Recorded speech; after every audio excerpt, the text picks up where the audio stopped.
Muy buenas tardes, mi nombre es Sebastián y hoy vamos a hablar de las complicaciones agudas de la diabetes, dígase de la cetoacidosis diabética o CAD y el síndrome hiperosmolar hiperglicémico o SHH, ambas por sus iniciales. Las crisis hiperglicémicas agudas eh, son las dos emergencias metabólicas más graves asociadas a la diabetes mellitus.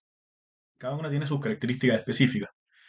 En la cetoacidosis diabética vamos a tener un déficit absoluto de insulina y que es de instalación más rápida, donde lo que predomina y destaca en el cuadro es la hiperglicemia, la cetonemia o cetonuria y una acidosis metabólica con una brecha aniónica aumentada. En el síndrome hiperosmolar vamos a tener un déficit parcial o relativo de insulina que en general evoluciona con un cuadro más insidioso, no es tan rápido, donde vamos a tener también hiperglicemia, pero esta es mucho, a niveles mucho más altos que la cetoacidosis. Vamos a tener característicamente hiperosmolaridad plasmática, una deshidratación profunda con alteración del estado mental y vamos a tener como parte de los criterios una ausencia de acidosis. Estas son patologías frecuentes con morbimortalidad asociada, así que tenemos que tener un adecuado diagnóstico y manejo oportuno. Sobre la epidemiología, sabemos que la cetoacidosis diabética se da más o menos en 4 por cada 1000 diabéticos año. Esto corresponde al 40% de las crisis hiperglicémicas y dos tercios de estas crisis son en pacientes diabéticos tipo 1, pero el otro tercio son en pacientes diabéticos tipo 2 y tienen una mortalidad asociada entre el 1 y el 4%. En cambio, el síndrome hiperosmolar se da en 1 en 1000 diabéticos por año y corresponde al 35% de las crisis hiperglicémicas. Los pacientes son principalmente diabéticos tipo 2 y tienen una mortalidad más alta, habitualmente asociado también a que son pacientes con más comorbilidades un poco más viejos, que está entre el 5 y el 15%. La incidencia de ambas viene al alza, pero la mortalidad ha disminuido, principalmente porque se ha protocolizado su soporte y su manejo. Sobre la fisiopatología, en ambas el evento central es el déficit de insulina asociado a un aumento de las hormonas de contrarregulación, como son las catecolaminas, el glucagón, el cortisol. Y la diferencia fundamental que existe entre ambas es el grado de déficit de insulina. Estos fenómenos favorecen un aumento de la gluconeogénesis y la glucogenólisis y una menor captación periférica de glucosa, conduciendo así a hiperglicemia y a poliuria osmótica, lo que genera deshidratación y pérdidas de electrolitos como el potasio, el fósforo y el magnesio. En la cetoacidosis diabética vamos a tener una deficiencia absoluta de insulina, entonces se detiene la inhibición sobre la lipasa hormonosensible, lo que conduce a una lipólisis masiva desde el tejido adiposo hacia el hígado, en forma de ácidos grasos libres. Allí estos ácidos grasos libres son transformados en cuerpos cetónicos, que a grandes rasgos vamos a definir dos tipos, el cetoacetato y el betiroxibutirato. Y en esta entidad el betiroxibutirato predomina, menos un 75% del total de cuerpos cetónicos. Y entre ambos es este el que es responsable de, perdón, y ambos son los responsables de la acidosis metabólica con anion GAPA aumentado. En el respecto a la hiperglicemia, la verdad es que es multifactorial. Como comentamos, hay un aumento de la gluconeogénesis hepática y renal y de la glucogenólisis estimulada por catecolamina. Además, como comentamos, existe una resistencia periférica a la insulina que está acentuada por las hormonas de contrarregulación. En general, al tener una glucosa sobre 180 miligramos por decilitro o al estar utilizando niveles del SGLT2, va a ocurrir glucosuria, lo que provoca este arrastre osmótico con salida de agua asociado a electrolitos recién comentados. A grandes rasgos, entonces, definimos que hay trastorno ácido base y electrolítico. Por otra parte, en el síndrome hiperosmolar hay una deficiencia que es parcial de insulina, entonces se mantiene la inhibición de la lipólisis. Sin embargo, esta insulina no es suficiente para inhibir la hiperglicemia progresiva. La hiperglicemia es severa y esta induce la diuresis osmótica. Hay niveles de hiperglicemia más altos que en cetoacidosis, ya que al no estar acidótico en el fondo, los pacientes no hacen mucha sintomatología inicial. Entonces no hay una consulta precoz y este cuadro progresa de forma subrepticia.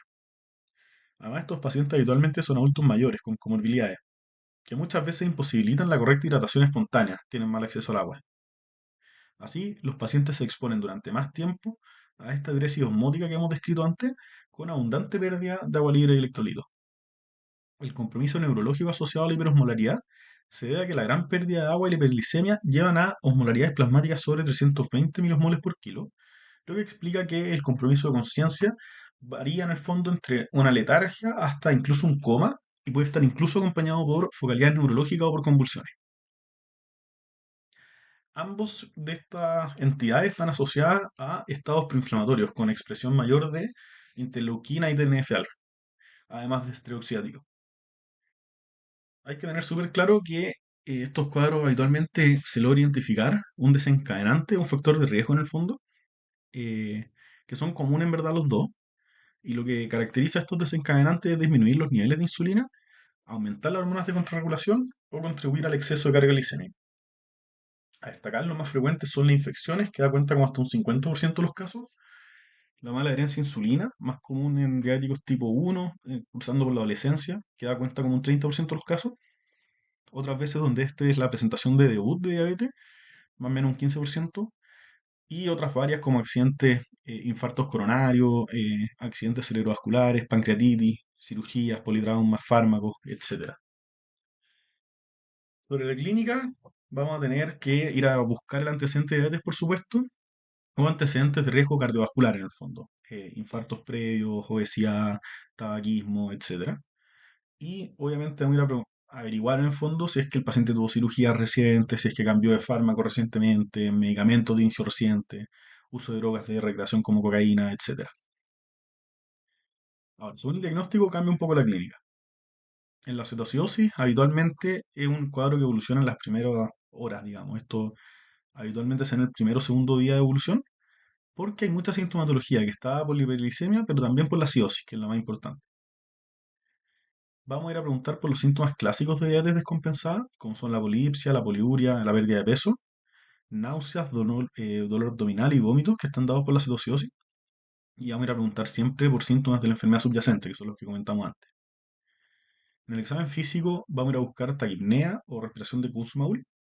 Vamos a ir a buscar dirigidamente el fetor cetósico, que se escribe como con un olor de frutas o de manzana. Y vamos a ir a buscar signos de la enfermedad subyacente nuevamente.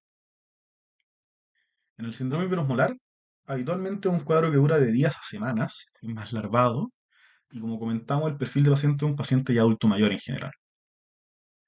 Vamos a ir a preguntar por compromiso de conciencia progresivo o por autorreferencia o referencia de familiares de deshidratación. En el examen físico van a destacar una deshidratación marcada, como cosas bien secas, con taquicardia, puede haber un llene capilar enlentecido, el turgor de la piel puede estar comprometido.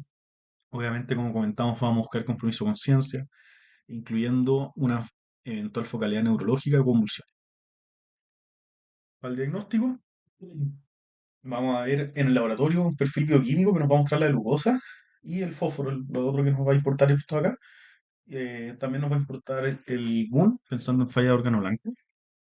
Vamos a solicitar gases que pueden ser en sangre venosa, donde vamos a pesquisar esta acidosis metabólica con anión GAPA aumentado.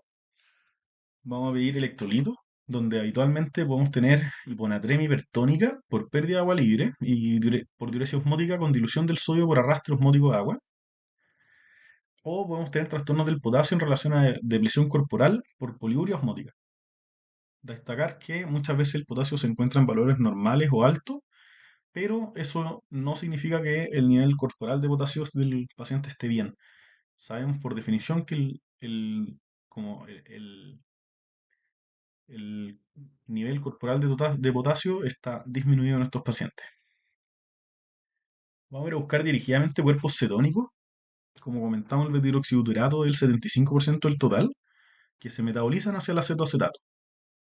Cuando medimos cetonuria con estas tiras reactivas, vamos a marcar este último, el acetoacetato, así que puede ser falso negativo, o al revés, puede ser extremadamente positivo en cuadros que ya estén resolviendo por la metabolización.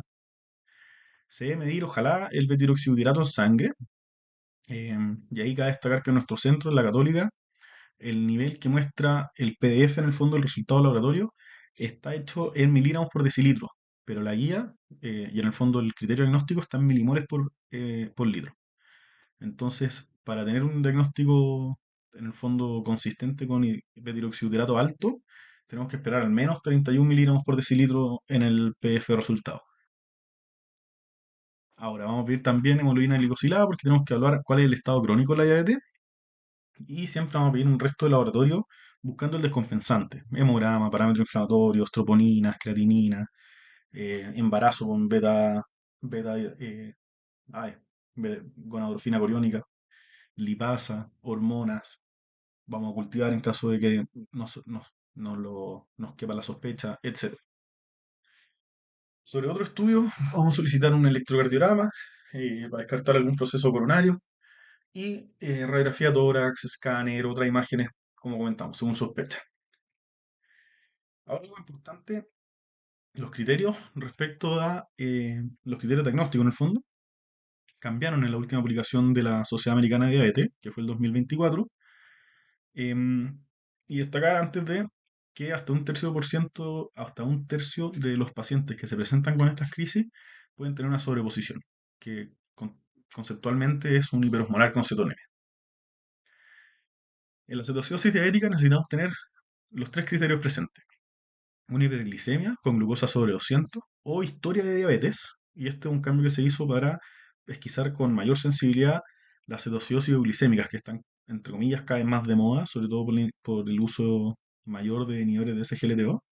Se describe que hasta un 10% de los pacientes con cetoacidosis diabéticas podrían tener una euglicémica. Vamos a ver si es que tienen cetonemia, que esto, como comentamos, es el betiroxibutirato mayor o igual a 3 milimoles por litro, o una tira reactiva con cetonas positivas, al menos dos cruces. Y lo otro, vamos a ver una acidosis metabólica con un pH menor a 7,3 o un bicarbonato menor a 18. A destacar que la brecha aniónica solía ser un criterio, pero ya no. Y lo que se hizo fue sacar este criterio para tratar de no caer en confusiones con alteraciones mixtas. Pero en la práctica clínica, nuestros profesores en general nos comentan que sigue siendo muy útil para ver la evaluación integral del paciente, la evolución, y entender que un correcto análisis de la brecha aniónica nos puede hacer pesquisar alteraciones como acidosis hiperclorémica por vómito u otro tipo de alteraciones ácido-base. Cabe destacar que hay criterios como de severidad de la cetoacidosis diabética, y esto depende principalmente de la magnitud de la acidosis y el grado de compromiso de conciencia. En el síndrome hiperosmolar, en cambio, tenemos cuatro criterios y tenemos que tener todos presentes: una hiperglicemia que esté por sobre 600 miligramos por decilitro, una hiperosmolaridad que puede ser calculada en el fondo efectiva sobre 300 o total sobre 320, esto es que incluye o no el BUN. Obviamente también la podemos medir si es que tenemos el recurso. Tenemos que tener ausencia de cetonemia, estos son beta-hidroxibutirato menor a 3 milimoles por litro o una tira reactiva negativa, entendiendo que esto podría ser un falso negativo. Y la ausencia de acidosis con un pH que sea mayor a 7,3 o un bicarbonato sobre 15. Ahora, vamos al tratamiento. Todos estos pacientes los tenemos que hospitalizar en una unidad monitorizada. Vamos a tener que hacer el ABC habitual. Muy comúnmente vamos a tener que instalar un catéter venoso central para las infusiones y muchas veces una línea arterial para toma de muestra incluso. Vamos a realizar un glucotest horario con exámenes de sangre que se describe cada 4 horas, puede ser cada 2 en casos más severos, donde vamos a estar monitorizando los electrolitos, el fósforo, el beta-hidroxibutirato y los gases. Hay tres pilares fundamentales para el tratamiento de estos pacientes: la volemización con cristaloides, la reposición de potasio y el inicio de la insulina. Sobre la volemización, sabemos que todos estos pacientes están con deshidratación severa.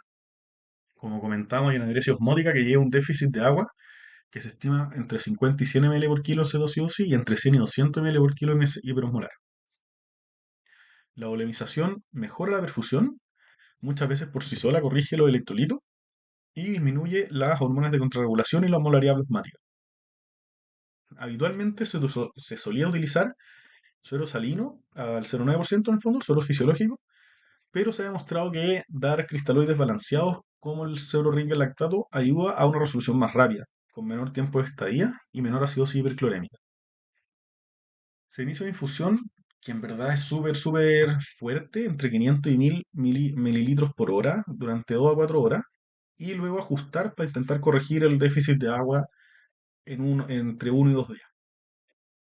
Si es que hay riesgo de sobrecarga de volumen, por ejemplo, pacientes que tengan una insuficiencia cardíaca severa o algo así, vamos a dar bolitos de 250 cc con una evaluación clínica periódica. Tenemos que estar ahí al lado del paciente. Y lo que se comenta en la guía es que no hay que sobrepasar los 50 ml por kilo en 4 horas, que igual es bastante volumen, son 3 litros y medio en un paciente estándar.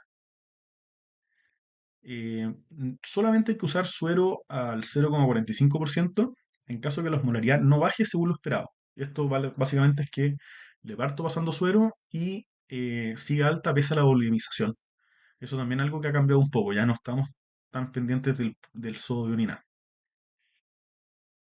Cuando glicemias llegan a 250 miligramos por decilitro, tenemos que agregar un segundo suero de suero glucosado, puede ser al 5 al 10%, para poder mantener la administración de insulina, hasta que corrijamos la cetoacidosis. Es habitual que el hemogluco baje más rápido que la cetoacidosis en el fondo, y lo que yo necesito es em, dar insulina para corregir la cetoacidosis, pero si yo le sigo dando insulina voy a hacer hipoglicemia. Entonces lo que hacemos es agregar un suero glucosado para poder mantener la infusión de insulina. Por otra parte tenemos el pilar del potasio. Como comentamos, hay un déficit corporal importante que está oculto por la redistribución y con un riesgo importante de provocar hipocalemia al iniciar la insulina, por medidas de shift en el fondo y todo. Lo que tenemos que hacer sí o sí es suplementar en cualquier número de potasio que sea normal o bajo en el fondo. Si el potasio está bajo 5, le vamos a dar potasio. Y la idea es mantener un potasio entre 4 y 5 que me da cierta seguridad. En caso de que los exámenes salga hipocalemia, no vamos a iniciar la insulina hasta tener el potasio en valores normales, en el fondo, como comentaba en ese rango de seguridad. Y está escrito, de hecho, que si el potasio está bajo 2,5, hay 3 veces más riesgo de mortalidad. En caso de que el potasio esté en valores normales, entre 3,5 y 5 milivalentes por litro, se recomienda añadir ampollas de cloruro de potasio por litro de infusión a esa infusión de suero que le vamos a estar pasando periférico más allá de las cargas. Si es que tenemos el potasio bien y ya pasamos el volumen en el fondo, tenemos esa parte bien ordenada, vamos a partir el manejo con insulina. Esto tiene como la gracia fisiopatológica que frena la cetogénesis, la neoglucogénesis y la glicogenólisis. Hay que iniciarla una vez iniciados los fluidos y estar seguros de tener el potasio en rango normal. O sea, en el rango seguro, ¿no? Puede ser normal o alto. La insulina se va a pasar endovenosa a titular por hemoglucotés horario y lo que esperamos es un descenso de glicemia de 50 a 75 miligramos por decilitro por hora. Hay dos esquemas con bolo o sin bolo. Los dos son bastante similares en general, eh, pero creo que es más fácil partir sin bolo, que es 0,14 unidades por kilo hora, e ir ajustando. Y al llegar a la glucosa de 250 miligramos por decilitro, como hablamos, agregamos el suero. Y cuando hagamos esa agregación, o sea, ese suero glucosado, y cuando hagamos esa agregación de suero glucosado para no caer en hipoglicemia, podemos bajar la VIC a 0,05 unidades por kilo hora, por ejemplo. Y como comentamos, podemos ir ajustando para mantener la glicemia en un rango seguro de 150 a 200 miligramos por decilitro. Todo esto esperando que resuelva la cetosis. Se podría administrar un bolo de insulina basal mientras estamos en este proceso, que disminuye el tiempo de resolución, el tiempo de estadía, previene hipoglicemia y rebote y en teoría no aumenta el riesgo de hipoglicemia. Esto es algo que al menos yo en mi práctica clínica no me ha tocado ver mucho, pero está escrito en la guía como una opción. Los criterios de resolución, en la cetoacidosis diabética tenemos un beta-hidroxibutirato que tiene que ser menor a 0,6 milimoles por litro, con un pH que esté sobre 7,3. Ya no usamos el anion gap nuevamente para evitar en confusión, con un bicarbonato que esté sobre 18 y que el paciente esté bien de la conciencia. Por otra parte, en el síndrome hiperosmolar vamos a tener normalización de la osmolaridad, recuperación de la conciencia y una diuresis que esté adecuada, sobre 0,5 ml por kilo por hora. Sobre la transición a la terapia subcutánea, la verdad es que depende si el paciente tiene vía oral disponible o no. Si es que tiene vía oral, lo que tenemos que hacer es calcular su dosis diaria total de insulina. Lo vamos a ir entre una dosis basal y una dosis prandial. Ahí podemos ver si lo calculamos por kilo, por la necesidad de insulina en las últimas 6 horas de la VIC. Y hay que tener súper claro que cuando hagamos esto, la dosis de insulina basal que le vamos a dar antes de la comida tiene que ser sí o sí 1 o 2 horas antes de parar la VIC de insulina endovenosa. Si no, el paciente va a hacer un rebote.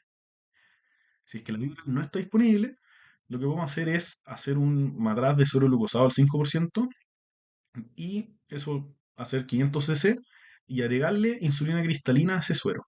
Y eso ir ajustándolo cada 6 horas en el fondo con un esquema que decimos como de sub y baja, en donde subimos, bajamos la infusión para llegar a las metas. Esto cuando se hace no requiere el traslape de la VIC que comentamos antes. Si es que partimos el suero glucosado, podemos apagar la VIC al tiro. En todo este proceso hay que tener súper claro que nos dedicamos solamente a hablar del trastorno metabólico, pero no podemos dejar de lado el tratamiento del descompensante. El pronóstico es variable, depende del evento, de la edad del paciente, sus comorbilidades, etcétera, pero es fundamental y depende mucho del tratamiento oportuno. En la cetoacidosis, la mortalidad hospitalaria es de un 0,2% en diabéticos tipo 1 y un 1% en diabéticos tipo 2, si es que están en centros con experiencia. En cambio, el hiperosmolar tiene mayor mortalidad, llegando hasta el 10% incluso. Y sabemos que los pacientes pueden tener una hospitalización anual entre un 10 y un 20%, que es bastante alto.